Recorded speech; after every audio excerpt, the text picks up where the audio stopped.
เนี่ยเนี่ยข่อยคิดฮอดข่อย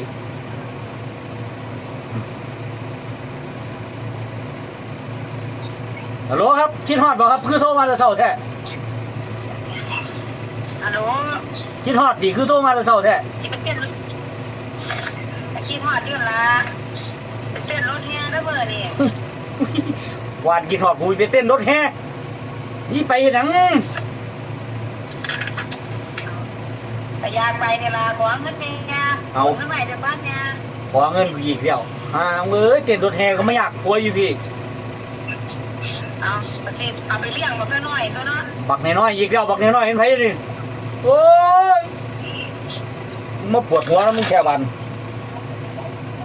เก็บไว้ลูกกูไม่ดีว่ะลูกกี่เปิดเทอมมื้ออื่น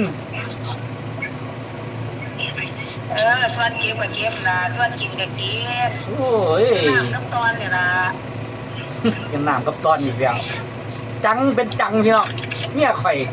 จึ๊ก